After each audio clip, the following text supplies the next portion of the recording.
మన ముకుందాలో Christmas and New Year offer విఏపై ఫ్లాట్ 10% తగ్గింపు. వివరాలకి సంప్రదించండి. తెలంగాణలోనే 3 ముఖ్యమైన దేవాలయాలున్నాయి. అవేంటంటే ఒకటి సీతారాం బాగులో ఉన్నటువంటి రామాలయం, మరొకటి హర్మాన్ ఘాట్ లో ఉన్నటువంటి ఆంజనేయ స్వామి టెంపుల్, ఇక ముఖ్యమైనటువంటిది జియాగూడలో ఉన్న రంగనాథ స్వామి టెంపుల్.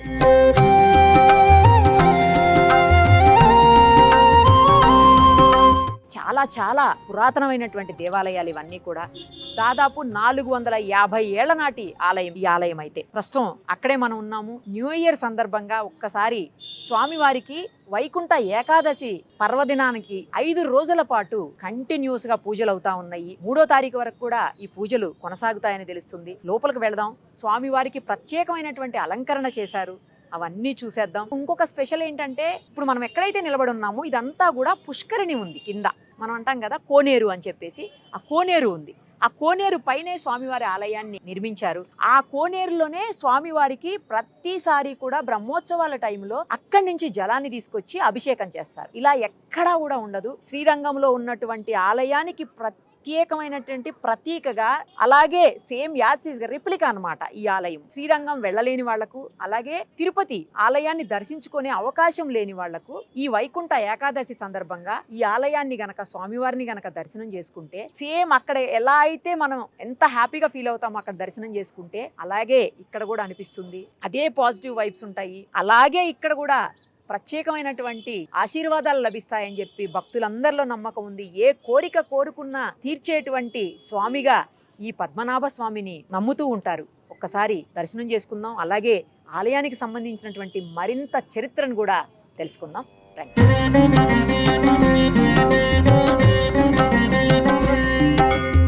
ఆలయం లోపలకు ఎంటర్ అయిపోయాము. వైకుంఠ ఏకాదశి సందర్భంగా అద్దాల మండపాన్ని తయారు చేశారు. ప్రతి సంవత్సరం కూడా ఒక్కొక్క అలంకరణ ఇక్కడ జరుగుతూ ఉంటుంది. ఈసారి అద్దాల మండపాన్ని ఏర్పాటు చేశారు, స్పష్టంగా చూడొచ్చు.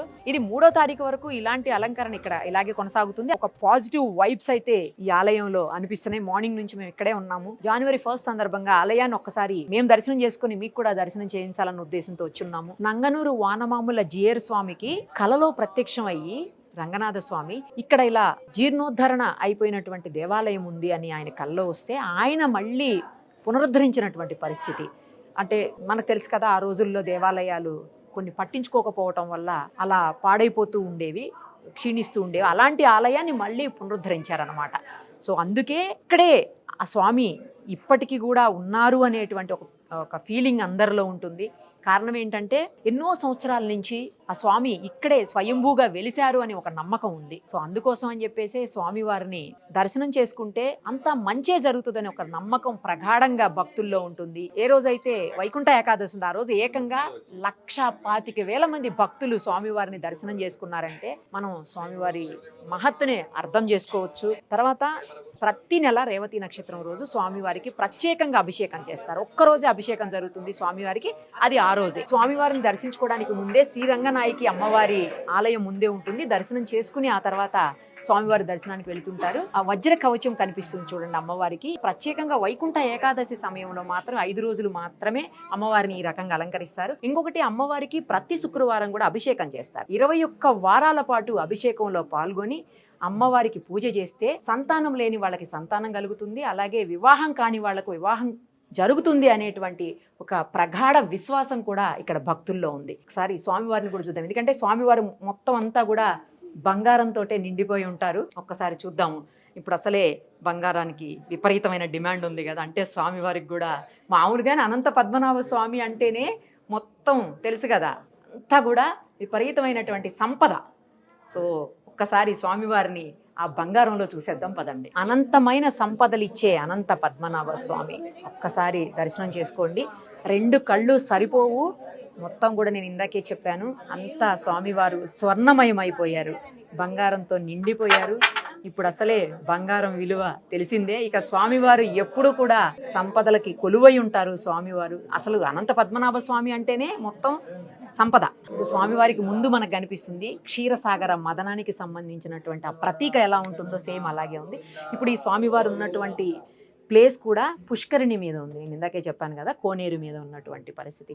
ఆ కోనేరు నుంచే స్వామివారికి అభిషేకానికి జలాన్ని తీసుకొస్తూ ఉంటారనమాట. సో అది కూడా కొన్ని ప్రత్యేకమైనటువంటి దినాల్లో మాత్రమే, ఆయన బ్రహ్మోత్సవాల సమయంలో, మిగతా సమయాల్లో కాదు. అది చూడాలన్నా కూడా అదృష్టం ఉండాలి. అనంత పద్మనాభ స్వామి ఆలయాన్ని రథం ఆకారంలో నిర్మించారు అని చెప్పాను కదా, ఇదిగో చూడండి రథ చక్రం. ఇది మీకు ఇంకొక రథ చక్రం, అలాగే అశ్వాలు కూడా ఉన్నాయి. అలంకరణ కూడా ఎంత బాగుందో చూడండి. ఈ వైకుంఠ ఏకాదశి సందర్భంగా చాలా బాగా అలంకరణ చేశారు. ప్రతి సంవత్సరం ఒక అలంకరణ తీసుకుంటారు. ఈ సంవత్సరం అద్దాల మండపాన్ని తీసుకున్నారు. సో ఈ అలంకరణ కూడా చాలా చాలా బాగుంది. అసలు ఇది ధనుర్మాసం కదా, ధనుర్మాసం సందర్భంగా గోదాదేవి సమేత శ్రీమన్నారాయణుడి రూపాన్ని మనం ఇక్కడ చూడొచ్చు. అలాగే క్షీరసాగర మదనం, నేను ఇందాక చెప్పాను కదా, క్షీరసాగర మదనానికి సంబంధించినటువంటి ప్రతీక ఇక్కడ మనకి ఆలయంలో కనిపిస్తుంది. ఖచ్చితంగా దర్శనం చేసుకొని స్వామివారి దయకు అలాగే కృపకు పాత్రలు అవ్వాలి. చాలా దగ్గరే ఉంది జియాగూడ టెంపుల్. చిన్న చిన్న పిల్లలు కూడా చూడండి పొద్దున్నే వచ్చేసారు జనవరి 1 సందర్భంగా. అవునా, ఎక్కడుంటారు మీరు? పురాణపూల్లో ఉంటావా? ఓకే, మార్నింగ్ వచ్చేసావు స్వామికి దర్శనానికి. Happy new year. Happy new year. చూసారు కదా, చిన్న చిన్న పిల్లలు కూడా ఎంత బాగా పొద్దున్నే స్వామివారి దర్శనానికి వచ్చేసారు. మీరు కూడా ఏదో ఒక సందర్భంలో ఖచ్చితంగా దర్శనం అయితే చేసుకోండి. Thank you so much. Happy new year. ఆలయానికి సంబంధించినటువంటి అర్చకులు రంగనాథాచార్యులు గారు ప్రస్తుతం మనతో పాటు ఉన్నారు. ఒక్కసారి వారితో మాట్లాడి ఆలయానికి సంబంధించినటువంటి అనేక విశేషాలు తెలుసుకుందాం. నమస్తే అండి. ఎప్పుడు ప్రతిష్ఠించారు, అసలు ఎప్పుడు ఈ ఆలయం మొదలైంది, మొత్తం ఆలయానికి సంబంధించినటువంటి చరిత్ర చెప్పండి. ఇంకో ముఖ్యమైన విషయం ఏంటంటే, ఇప్పటికి కూడా స్వామివారికి నేలమాళిగలో ఉన్నటువంటి పుష్కరిణి నుంచి వీటిని జలాన్ని తీసుకొని వచ్చి అభిషేకం చేస్తారు అని విన్నాను. మొత్తం ఒకసారి అన్నీ చెప్పరా? దాదాపు 450 సంవత్సరాలు పూర్వము, అంటే ఈ చార్మినార్ నిర్మాణానికి పూర్వమే భాగ్యనగరంలో 3 దేవాలయాలు పురాతన దేవాలయాలుగా ముందు నుండి మనకి చెప్తూ ఉన్నారు. ఆ 3 దేవాలయాలు ఏంటి అంటే, ఒకటి జియాగూడ రంగనాథ స్వామివారి దేవాలయం, సీతారాంబాగ్లో రామాలయము, అదేవిధంగా కర్మాన్ ఘాట్ ఆంజనేయ స్వామి దేవాలయం అని చెప్తూ ఉన్నారు. అయితే ఈ మూడిట్లో కూడా విశేషించి ఈ జియాగూడ రంగనాథ స్వామి దేవాలయానికి ప్రత్యేకత ఏంటి అంటే, శ్రీరంగ క్షేత్రంలో ఏ విధంగా అయితే రంగనాథ స్వామి వారు వేంచేసి ఉంటారో అదే విధంగా ఇక్కడ కూడా అదే రూపురేఖలతో ఇక్కడ రంగనాథ స్వామి వారు వేంచేసి ఉండడం చాలా విశేషం అనమాట. ఈ రంగనాథ స్వామి వారి దేవాలయాన్ని ప్రతిష్ఠించే ప్రక్రియకి పూర్వము రంగనాథ స్వామి వారు ఇక్కడ వెలిశారు అని మనకి స్థల పురాణం యొక్క ప్రాముఖ్యత ఉన్నది. వారు ఒక మహర్షి తపస్సు చేత ఇక్కడ వెలిశారు అని మనకి స్థల పురాణము. తరువాత కాలంలో ఈ ఆలయం జీర్ణోద్ధారం 450 సంవత్సరాలకి పూర్వము కలియన్ వానమామలే జీయర్ స్వామి వారు, అంటే మనకి శ్రీ వైష్ణవ సాంప్రదాయంలో ముఖ్యమైనటువంటి పీఠము వానమామలే పీఠం అంటూ ఉంటారు.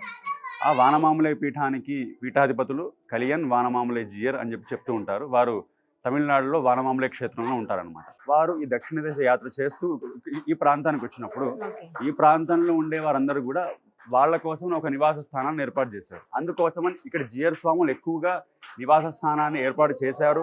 వాళ్ళకు ఒక బస చేయడానికి ఒక ప్రాంతాన్ని ఇచ్చారు కాబట్టి జియర్ గూడెము అనే పేరు ఈ ప్రాంతానికి వచ్చింది. తరువాత కాలంలో ఇదంతా ముస్లిం పరిపాలన, ముస్లిం నవాబుల పరిపాలన, జియర్ గూడెం కాస్త జియాగూడగా మారిపోయింది. అయితే ఈ ప్రాంతంలో వారు ఇక్కడికి వేంచేసినప్పుడు ఇక్కడ రంగనాథ స్వామి వారు ఉన్నారు అని వారికి స్వప్నంలో వారికి దర్శనం ఇచ్చాక వారు ఈ ఆలయాన్ని జీర్ణోద్ధారం చేసి ప్రతిష్ఠ చేశారనమాట. అయితే ఈ రంగనాథ స్వామి వారికి ప్రాముఖ్యత ఏమిటి అంటే, ఒక పుష్కరిణి మీద, పుష్కరిణి అంటే కోనేరు, ఒక దేవాలయంలో కోనేరులు ఉండడం సహజం, ప్రతి దేవాలయంలో కోనేరులు ఉంటాయి. కానీ కోనేరు మీద ఆ రంగనాథ స్వామి వారిని ప్రతిష్ఠించాలి అని వారు సంకల్పించి, అదే విధంగా మనం నించొని ఉన్నాం, ఇదంతా కూడా కోనేరు, ఆ వెనకాల వరకు అంతా కూడా కోనేరు ఉంది. కోనేరు మీద రంగనాథ స్వామి వారి దేవాలయాన్ని ప్రతిష్ఠాపన వారు చేశారనమాట. దాని తరువాత కాలంలో లక్ష్మీ అమ్మవారు, ఆళ్వారాచార్యులు వాళ్ళందరి దేవాలయాన్ని క్రమంగా నిర్మాణం చేస్తూ వచ్చారు. ఈ రంగనాథ స్వామి వారికి ముఖ్యంగా ఈ కోరుకున్న కోరికలు తీరుతాయి అని చెప్పడానికి పూర్వం నుండే ఎన్నో రకాల ప్రక్రియలు మనకు కనిపిస్తూ ఉన్నాయి. ఈ రంగనాథ స్వామి వారికి ప్రతి రేవతి నక్షత్రం నాడు అభిషేకం జరుగుతుంది. చెప్తూ ఉంటారు మనకి, చైత్రే రేవతి సంజాతం అని చెప్తూ ఉంటారు. చైత్రమాసంలో రేవతి నక్షత్రం నాడు మళ్ళీ ఈ రంగనాథ స్వామి వారి పునఃప్రతిష్ఠ జరిగిందనమాట. శ్రీరంగంలో ఉండే రంగనాథ స్వామి ముఖ్యమైనటువంటి మూర్తి ఆయన. వారు చైత్రమాసంలో వచ్చే మొదటి రేవతి నక్షత్రం అంటే ఉగాది నాడు వస్తుంది మనకది. ఆ రోజు రంగనాథ స్వామి వారి యొక్క అసలైన పుట్టినరోజు, తిరునక్షత్రం అంటూ ఉంటారు. అదేవిధంగా చైత్రమాసంలో వచ్చే 2వ రేవతి నక్షత్రానికి ఇక్కడ ఈ రంగనాథ స్వామి వారు ఉద్భవించారు. ఈ రంగనాథ స్వామి వారిని కొలిస్తే సకల కోరికలు తీరుతాయని ఈ ప్రాంతంలో ఉన్న వారందరూ కూడా నమ్మకం అన్నమాట. ఎస్పెషల్లీ ఈ ఏదైతే ఇప్పుడు మనకి ఉత్తర ద్వార దర్శనం చేసుకుని 5 రోజులు ఉంటుందో వైకుంఠ ఏకాదశి సందర్భంగా చాలా స్పెషల్గా పూజలు అవుతాయని విన్నాను. అవును. అయితే మనకి సాధారణంగా ఒక్కొక్క దేవాలయానికి ఒక్కొక్క ప్రత్యేకత, ప్రతి దేవాలయంలో స్వామిని అర్చిస్తూ ఉంటారు, అది సహజమే. కానీ తిరుమల క్షేత్రానికి వెళ్ళారనుకోండి, తిరుమల బ్రహ్మోత్సవాలకి చాలా ప్రాధాన్యత అవును. ఎక్కువ. అదేవిధంగా వైకుంఠ ఏకాదశి అంటే రంగనాథ స్వామి వారికి ప్రాముఖ్యత ఎక్కువ. మనకి శ్రీరంగ క్షేత్రంలో ఉత్తర ద్వార దర్శనం ఏ విధంగా అయితే జరుగుతుందో రంగనాథ స్వామికి అదే విధంగా ఇక్కడ మనము ఆ ఉత్తర ద్వార దర్శనాలు చేస్తూ ఉన్నాం అనమాట. ఓకే. మరి ఏ క్షేత్రంలో లేకుండా ఇక్కడ ఈ ఆలయంలో జరిగేటటువంటి నిత్య ఆరాధన కైంకర్యాలు, అదేవిధంగా బ్రహ్మోత్సవాలు కానివ్వండి, వైకుంఠ ఏకాదశి ఉత్సవాలు, ఇవన్నీ కూడా మన దక్షిణ దేశంలో శ్రీరంగ క్షేత్రంలో ఎలా జరుగుతుందో అదే విధంగా జరగడం ఇక్కడ ప్రాముఖ్యత. ఈ వైకుంఠ ఏకాదశి ప్రాముఖ్యత మనం చూసుకుంటే ఇక్కడ వైకుంఠ ఏకాదశి నాడు ఉదయాన్నే 2 గంటలకి స్వామివారికి నవకలశ స్నపనము అంటారు. ఉదయాన్నే 2 గంటల ముందు సుప్రభాత సేవ, తరువాత స్వామిని మేల్కొల్పి నవకలశ స్థాపనము 9 కలశాలతో స్వామికి అభిషేకం, పాలు, పెరుగు, తేనె, పండ్లు ఇత్యాది ద్రవ్యాలతో అభిషేకాన్ని ముగించుకొని తోమాల సేవ, మనకి తిరుమల జరుగుతుంది తోమాల సేవ, అదే తోమాల సేవ అనే కార్యక్రమాన్ని ఇక్కడ కూడా మనం కల్పించామన్నమాట. 5 రోజులు జరుగుతుందంటండి ఇక్కడ. అవును, 5 రోజులు. అంటే 5 రోజుల ప్రాముఖ్యత ఏంటి అంటే సాధారణంగా రాపత్తు ఉత్సవాలు అంటూ ఉంటారు. వైకుంఠ ఏకాదశికి 10 రోజుల ముందు పగల్పత్తు ఉత్సవాలని, వైకుంఠ ఏకాదశికి తరువాత 10 రోజులు రాపత్తు ఉత్సవాలని జరుగుతూ ఉంటాయి. ఈ విధంగా మనకి దక్షిణ దేశంలో అన్ని దివ్య క్షేత్రాలు జరుగుతూ ఉంటాయి. ఈ ప్రాంతంలో మనకి కొన్ని క్షేత్రాలు మాత్రం మనకు కనిపిస్తుంది అనమాట.